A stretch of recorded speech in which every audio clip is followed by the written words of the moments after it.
봉독합니다. 그러므로 너희는 이렇게 기도하라. 하늘에 계신 우리 아버지여, 이름이 거룩히 여김을 받으시오며 나라가 임하시오며 뜻이 하늘에서 이루어진 것 같이 땅에서도 이루어지이다. 하나님의 말씀입니다. 하나님께 감사합니다. 네, 오늘은 예수님께서 우리가 너무나도 잘 알고 있는 5장부터 시작되는 산상수훈, 거기서 예수님께서 기도를 가르치시는데 오늘은 나라가 임하시오며 라는 그 간구에 대해서, 두 번째 기도의 간구에 대해서 알아보도록 하겠습니다. 하나님의 나라가 임하시옵소서라는 말은 하나님의 나라가 오게 하시옵소서라는 이 말입니다. 하나님의 나라라는 것은 우리가 너무나도 잘 알고 있듯이 성경에서 말하고자 하는 아주 중요한 핵심적인 말이고, 또 핵심적인 또 나라를 구하는 것은 간구라고 할 수 있습니다. 왜냐하면 하나님의 나라는 성경 전체의 핵심, 전체를 관통하는 핵심 주제고, 성경은 또 창세기부터 요한계시록까지 하나님의 나라에 관해서 이야기를 하고 있습니다. 사실상 우리가 구약 성경은 오실 메시아 예수님에 대해서 말하고, 또 신약 성경은 그 오실 예수님에 대해 이미 성취해서 오신 예수님, 그리고 부활 승천하셔서 다시 오실 예수님에 관해서, 그 예수님이 성경의 핵심이고 중심이십니다. 그런데 그 예수님께서 궁극적으로 이 땅 가운데 오셔서 하시는 일이 무엇인가라는 것을 봤을 때, 그 목적이 무엇인가라는 것을 봤을 때는 당연히 하나님의 나라라는 것입니다. 이것은 우리가 예수님의 잘 알고 있는 생애를 조금만 살펴보아도 알 수 있는 내용입니다. 예수님께서는 그의 공적 사역을 시작하시면서 가장 먼저 하신 말씀이 바로 회개하라, 천국이 가까웠느니라 라고 말씀하셨습니다. 하나님의 나라가 가까이 왔다, 하나님의 나라가 임했다라고 말씀하시는 것입니다. 그러면서 그분의 사역은, 모든 사역이 직접적으로 또는 간접적으로 하나님의 나라를 전파하는 것이고, 하나님의 나라가 이러하다라는 것을 보이셨습니다. 그가 설교를 하시고, 또한 여러 가르침들을 가르치시고, 또 수많은 이적들과 가난한 사람들을 돌보시는 이런 모든 일들을 통해서 직접적이고 또 간접적으로 하나님의 나라를 증언하셨고, 하나님의 나라는 이러한 것이다, 하나님의 나라가 이미 임했노라 라는 것을 보여주셨습니다. 그리고 예수님께서 십자가에 죽으시고 부활하시고 이 땅 가운데 승천하시기 전에 40일을 계셨습니다. 그 40일을 계시는 동안 예수님께서 무엇을 하셨는가 라는 것을 사도행전 1장 3절에서는 단 한마디로 표현합니다. 예수님께서 하나님 나라의 일을 말씀하셨다라고 하십니다. 예수님의 전생애뿐만이 아니라 이제 예수님의 뒤를 이어서 또 동일하게 예수님의 그 명령을 받들어 사역하는 제자들도, 또 사도 바울도 역시 그 핵심 사역은 하나님의 나라였습니다. 제자들에게도 예수님께서는 전도를 보낼 때, 또 그들의 사역을 하러 갈 때 너희들이 하나님 나라를 전파하도록 명령하셨고, 또 사도 바울 역시 사도행전 마지막에 28장에서 로마의 감옥에 투옥되어서도 또한 그는 그의 전생에 무엇을 했는가라고 했을 때에 바로 하나님 나라를 힘있게 전하였다라고 말을 하고 있습니다. 예수님께 당시 지금 이 기도를 배우고 있는 많은 제자들과 또 예수님을 바라보고 있는 많은 유대인들에게 하나님의 나라가 오시옵소서라는 기도는 굉장히 절실하고 굉장히 이들에게는 중요한 기도가, 간구가 아닐 수 없습니다. 왜냐하면 우리가 잘 알고 있듯이 하나님께서 유대인들의 조상인, 이스라엘의 조상인 바로 아브라함에게 하나님께서 직접 나타나셔서 내가 너로 큰 민족을 이루리라 라고 하면서 너를 통해서, 너희 후손들을 통해서 하나님의 나라를 이룰 것이고, 또한 그 나라를 너희들에게 유업으로 주리라 약속하셨습니다. 그런데 그 나라를 비로소 다윗 때에 이스라엘이라는 나라를 통해서 이루셨습니다. 그러면서 이 땅 가운데 다윗의 이스라엘을 통하여서 하나님의 나라가 어떠함을 보이셨습니다. 그러나 그 나라가 그리 오래가지 못하고 솔로몬 이후에 나라가 남북으로 나뉘고, 결국에 남북으로 나뉜 나라가 주변 강대국에 의해서, 바벨론에 의해서, 또 아수르에 의해서 멸망을 하고, 그 뒤로도 계속해서 페르시아라는 강국에 의해서, 또 그리스라는 강국에 의해서, 또 지금 신약 시대에 와서는 로마라는 강국에 의해서 계속적으로 압제를 당하고 식민 생활을 하는 나라로 전락을 해버렸기 때문입니다. 이처럼 나라를 빼앗긴 백성들에게 가장 절실하고 가장 중요한 이들에게 요구되는 하나님 앞에 간구가 무엇이 되겠습니까? 바로 다윗 때처럼, 솔로몬 때처럼 그렇게 강성한, 세상이 다 부러워하고 넘보지 못할 그런 강력한 하나님의 나라가 구약 때처럼 다시금 이 땅 가운데 임하기를 바라는 것이 아마 이 유대인들의 강력한 바람이었을 것입니다. 그래서 예수님께서 하신 이 말, 이 기도는 너무나 마음에 와 닿았을 것입니다. 그러나 우리가 복음서의 내용을 다 잘 알고 있듯이 유대인들도 하나님의 나라가 오기를 원하고, 예수님께서도 너희들이 간구할 때 중요하게 핵심적으로 구해야 할 것은 하나님의 나라가 임하기를 기도해야 된다라고 했지만, 유대인들은 그 예수님을 결국에 십자가에 못 박혀 죽이게 되는 그런 결과를 낳았습니다. 왜 이러한 결과를 낳았습니까? 동일한 목적과 동일한 하나님의 나라를 구하는 것 같지만 예수님께서 말하는 하나님의 나라와 유대인들이 원하는 하나님의 나라는 본질적으로 극명한 차이를 보이고 있기 때문이었습니다. 유대인들이 바라는 하나님의 나라는 무엇이었습니까? 이들은 철저하게 이스라엘 민족 중심의 나라였으며 세계 가운데 군림하는, 로마보다도 훨씬 더 로마 같은 나라들을 압도하는 그런 눈에 보이는 그런 나라를 기대했던 것입니다. 즉 정치적인 나라들을 기대했던 것이지요. 이들의 나라, 이들의 바람은 단순히 이들의 어떤 욕심이 아니라 바로 사무엘하 7장에 근거한 하나님의 다윗에게 언약한 그 말씀이었습니다. 하나님께서 다윗의 후손을 통하여서, 메시아를 통하여서 영원히 견고히 무너지지 않을 그런 나라를 너희들에게 주겠다라고 약속을 하셨기 때문입니다. 그렇기 때문에 예수님이 그 메시아라면 예수님은 지금 당장 우리에게 로마를 뒤집어 엎고 우리 눈에 보일 수 있는 로마보다도 더 강력한, 무너지지 않는 그런 나라를 세워야 했던 것입니다. 그러나 예수님께서는 하나님의 나라가 그렇게 임하는 것이 아니다라고 말씀하십니다. 누가복음 17장 20절, 21절을 보시면 바로 이러한 의문 속에 있는 사람들에게 예수님은 하나님의 나라는 이렇다라고 말씀하십니다. 하나님의 나라는 볼 수 있게 임하는 것이 아니요 여기 있다 저기 있다고도 못하리니 하나님의 나라는 너희 안에 있느니라 라고 말씀하시면서 하나님의 나라가 눈에 보이기에 여기저기 이렇게 우리에게 다가오는 나라가 아니라 바로 영적으로 이미 너희 안에 임했다라고 하나님의 나라의 임함을 선포하고 계신 것입니다.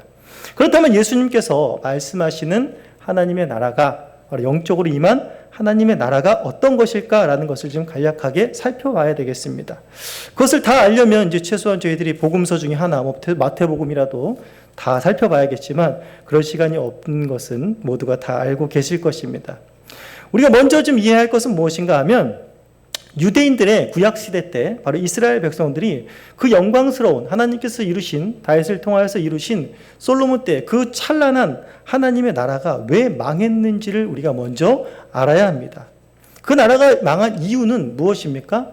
단 하나입니다. 바로 죄 때문입니다. 죄의 문제를 해결하지 못해서입니다. 이 죄의 문제가 해결되지 않는 한 예수님께서 로마를 뒤집어 엎고 로마보다도 더 큰, 눈에 보이는 다윗과 솔로몬 때보다도 더 강성한 나라를 만든다 할지라도 결과는 똑같습니다. 이스라엘 백성들의 죄의 문제가 해결되지 않는 한 구약 때와 똑같이 이들은 죄를 범할 것이요 그 나라는, 눈에 보이는 나라는 여지없이 무너져 버리게 된다는 것입니다. 그러나 예수님께서 다윗에게 말씀하셨듯이 사무엘하 7장에서 말씀하셨던 그 무너지지 않는 하나님의 나라는 영적으로 임한 것인데, 그 영적으로 임하는 하나님의 나라의 가장 큰 특징 중에 하나는 무엇입니까? 바로 그 죄의 문제가 해결된 나라를 예수님께서 이루셨다라는 것입니다. 예수님께서 십자가 부활을 통하여서 영원히 무너지지 않는, 다시는 이스라엘 백성들의 죄로 인해 무너지지 않는 그 하나님의 나라를 이 땅 가운데 세우신 것이다 라고 말씀하시는 것입니다. 우리가 요한복음 3장에서도 봐왔듯이 니고데모에게 예수님께서 말씀하십니다. 사람이 거듭나지 아니하면 하나님의 나라를 볼 수가 없다라는 것입니다. 그리고 마태복음 12장 22절에서도 귀신 들려서 눈이 멀고 말하지 못하는 자를 예수님께서 고쳐내셨습니다. 귀신을 쫓아내시고 고쳐내셨습니다. 그런데 바리새인들은 그 현상을 보고 뭐라고 말했습니까? 저자가 바알세불, 귀신의 왕을 힘입어서 저자가 저 귀신을 쫓아냈다라고 말하는 것입니다. 그런데 예수님께서는 뭐라고 말씀하십니까? 귀신의 힘, 바알세불을 힘입어 쫓아낸 것이 아니라 내가 성령을 힘입어서 그를 쫓아낸 것이다. 바로 성령을 힘입어 쫓아냈기 때문에 하나님의 나라는 지금 임한 것이다 라고 말씀하고 있는 것입니다. 즉 죄의 문제가 해결되지 않으면, 거듭나지 않으면, 중생하지 않으면, 예수 그리스도를 믿지 못하면 어떤 하나님의 나라를 보여줘도 그들 하나님의 나라를 볼 수 없다라는 것입니다. 우리가 어릴 때 많이 불렀던 찬양 기억하시죠? 돈으로도 못 가요. 뭘로도 못 가요. 무엇으로 가는 나라? 믿음으로 가는 나라?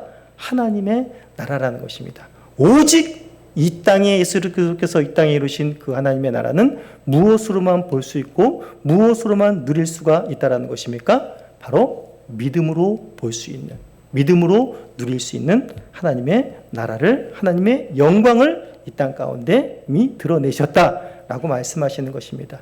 그 영광스러운 하나님의 나라가 이제 눈에 보이게 가시적으로 드러난 것이 바로 교회의 시작인 것입니다. 이 하나님께서 주신 하나님의 나라가 우리가 잘 알고 있듯이 사도행전 2장 속에서 그 영광스러운 모습이 나타나는 것을 알 수 있습니다. 예수 그리스도께서 약속하신 성령이 임하심으로 말미암아 첫 번째 예루살렘 교회가 탄생하고 그 예루살렘 교회 가운데에 성도들을 통하여서 그 교회의 모습을 통하여서 하나님의 나라가 이런 것이다 라는 것을 직접적으로 보여주신 것이 바로 사도행전 2장 43절부터 있는 내용입니다. 거기 어떤 내용들이 있습니까? 바로 성령이 역사하셨습니다. 그리고 그들이 예수 그리스도를 믿는 그 믿음으로 하나된 모습을 보여주었습니다. 그리고 그들이 성전에 날마다 모이기를 힘쓰고 바로 성찬을 나누며 거기서 하나님의 이름만을 높이며 또 믿는 사람들의 수가 계속적으로 증가하고 급지하는 백성들의 칭송을 받는 이런 놀라운 하나님 나라의 하나님의 영광이 그곳에 임하는 것들을 보여줍니다. 사실상 우리나라에도 바로 이러한 강력한 성령의 역사가 있습니다.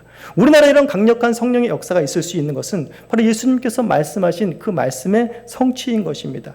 예수님께서 너희는 예루살렘과 온 유대와 사마리아와 땅 끝까지 이르러 내 증인되라 말씀하셨고 바로 예루살렘과 온 유대와 사마리아와 땅 끝까지 바로 하나님의 나라가 임할 것임을 예수님을 약속하셨고 바로 그 약속이 오늘날 우리 한국 교회까지 임했다라는 사실을 우리는 알고 있고 우리가 또한 그의 증인인 것입니다.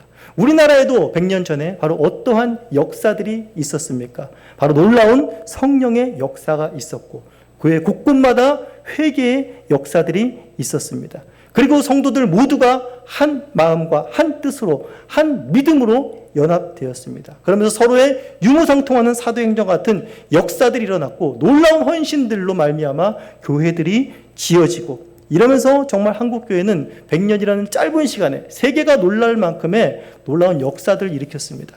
이것은 한국교회 성도들이 다른 민족과 기질이 달라서 더 열심히 있어서 한국교회가 이렇게 성장한 것이 아니라 바로 무엇을 의미합니까? 바로 이런 척박한 땅 가운데에서도 바로 하나님께서 하나님의 나라를 이루셨다. 예수 그리스도께서 바로 약속하신 그 약속, 예수 그리스도의 통치가 바로 이 강팍하고 폐역한 바로 한국 땅에도 임했다라는 것을 보여주는 것이고 우리가 그것들의 증인으로 서 있다라는 것입니다. 우리 초창기에 한국교회가 왔을 때 선교사들이 쓴 선교 편지들을 우리가 다 한 번씩 보았을 것입니다. 어떤 선교사가 한국은 가망성이 있어 보입니다라고 한 선교사는 단 한 명도 없었던 것 같습니다. 눈에 보기에 상투를 틀어쓰고 정말 고집스럽고 앞이 보이지 않는다라고 다들 그렇게 고백하였습니다. 하나님의 통치를 전혀 받아들일 것 같지 않은 아주 고집스러운 마음들을 선교사들은 다 보았습니다. 그러나 선교사들은 하나님의 말씀에 순종하고 그들에게 복음의 씨앗을 뿌리고 전도를 했을 때 놀랍게 그곳에는 하나님의 통치가 임했습니다.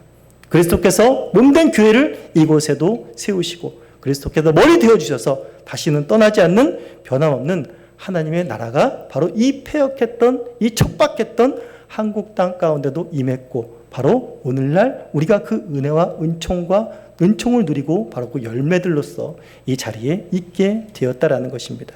이렇게 그리스도의 은혜 가운데 이미 임한 하나님의 나라를 사는 성도들은 또 이제 장차 극치로 임할 예수 그리스도께서 다시 오시면서 임할 그 하나님의 나라를 사모하고 간구하게 됩니다. 신자라면 누구나 어느 정도의 차이는 있겠지만은 다들 성령의 역사를 체험하고 하나님을 만나는 기쁨들을 다들 누렸을 것입니다. 예배에 대한 감격이 있었고 예배를 드릴 때 눈물들을 흘려보았을 것이고 찬양을 하며 벅찬 마음이 있었을 것이고 말씀을 들었을 때 그 달고 오묘함을 느꼈을 것이고 정말 한 영혼이 죽어가는 모습들을 보며 전도에 열정을 낸 일들이 있었을 것입니다. 그러나 이러한 열정과 이런 뜨거움이 계속 지속되지 않는다라는 것들을 또한 우리가 잘 알고 있습니다. 왜냐하면 우리는 이미 임한 하나님의 나라를 살고 있지만 여전히 악의 세력은 꺾이지 아니하고 우리 안에 있는 죄의 잔재도 여전히 남아있어서 죄의 유혹에 우리는 흔들릴 때도 있고 사단의 유혹 속에 우리는 넘어질 때도 있고 어떻게 보면 좀 더 심하면 이전보다도 예수 믿지 않았을 때보다 더 나락으로 떨어지는 것 같은 그러한 모습이 우리 안에도 보일 수가 있다는 것입니다. 우리 육신 역시 마찬가지로 이미 임한 하나님의 나라를 살고 있지만 언젠가는 병들어서 죽게 되는 연약한 육신을 또한 우리가 갖고 있다는 사실을 알고 있습니다. 우리에게는 이미 임한 하나님의 나라를 살고 있지만 여전히 우리에게는 걱정이 있고 여전히 우리에게는 아픔이 있고 여전히 우리에게는 슬픔이 여전히 우리에게는 근심이 또한 자리 잡고 있다는 것을 우리는 알고 있습니다. 그러나 우리가 그러한 가운데서도 낭망하지 않을 것은 무엇입니까? 바로 우리에게 약속하신 주님께서 다시 오시마 약속하시고 극치로 이루실 완전한 하나님의 나라를 우리에게 약속하셨기 때문입니다. 그 나라는 어떠한 나라입니까?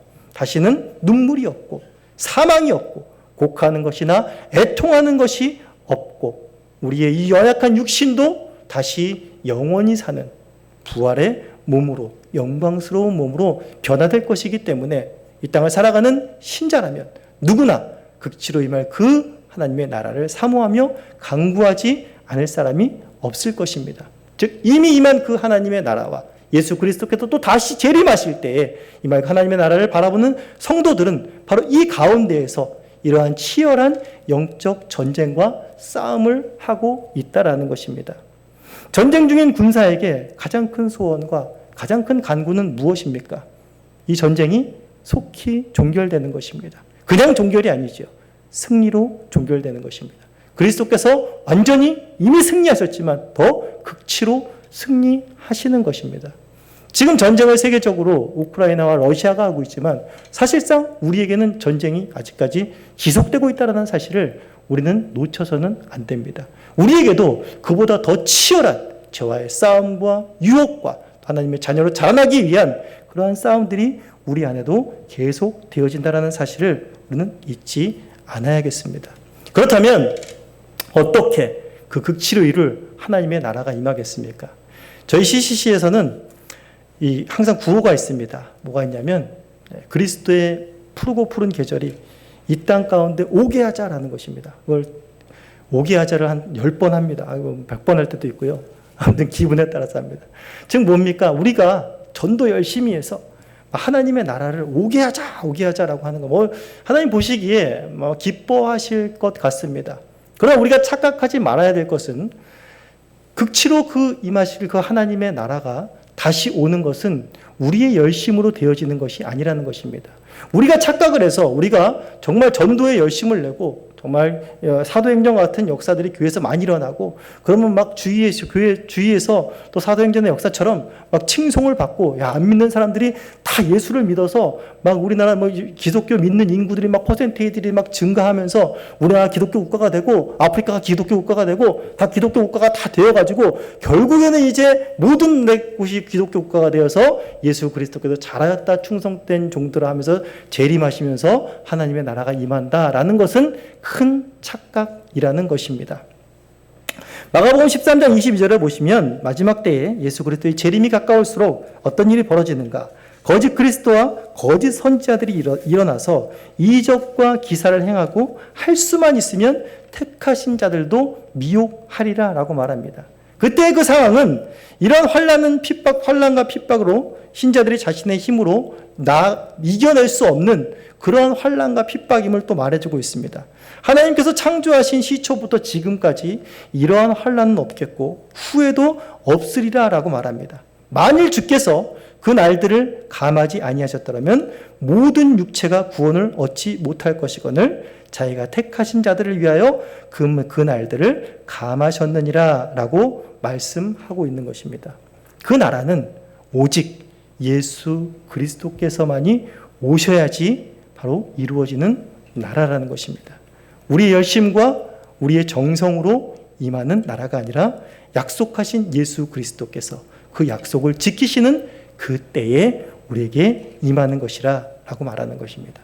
이렇게 하나님의 나라에 대한 우리가 대략적인 개념들을 생각해 볼 때 하나님의 나라가 임하소서라는 기도는 어떤 것이 되겠습니까? 바로 교회의 머리 대신 그리스도의 통치가 지금도 온 세계에 미쳐 있지만 아직까지도 하나님께서 택하신 백성들, 구원하고자 하는 백성들이 남아있다라는 사실을 아셔야 됩니다. 그들 역시 주님께서 택하신 자들이 다 구원을 얻기까지 아직도 미쳐지지 않은 영역 속에 하나님의 나라가 임하소서, 그리스도의 통치가 임하게 하여 주옵소서라는 간구가 된다라는 것입니다. 사실상 믿지 않는 가정 속에서는 이것을 더 실감할 것입니다. 나는 믿고 있지만 내 남편은 믿지 않는지, 나는 믿고 있지만 내 아내는 믿지 않고 있다라든지, 나는 믿고 있지만 내 자녀나 내 부모나 내 형제가 믿고 있지 않다라고 했을 때에 그 사람에게 있어서 하나님 이미 이루어진 하나님의 나라를 살고 있는, 그리스도의 통치를 받고 있는, 그리스도의 다스림이 얼마나 복된지를 아는 그 사람의 가장 큰 기도의 제목은 무엇이겠습니까? 바로 내 남편에게 하나님의 나라가 임하게 하옵소서. 내 아내에게, 내 자식들에게, 내 부모에게, 내 형제들에게, 내가 함께 일하고 있는 내 직장 동료들에게, 또 내가 살고 있는 삶의 터전 속에서 내 이웃들에게 하나님의 나라가 임하게 하옵소서라는 것이 가장 큰 기도의 간구고 가장 중요하고 가장 간절한 기도의 제목이 아니겠습니까? 우리가 이제 교회에서 나그네 교회 올해 처음으로 이제 전도지를 만들었습니다.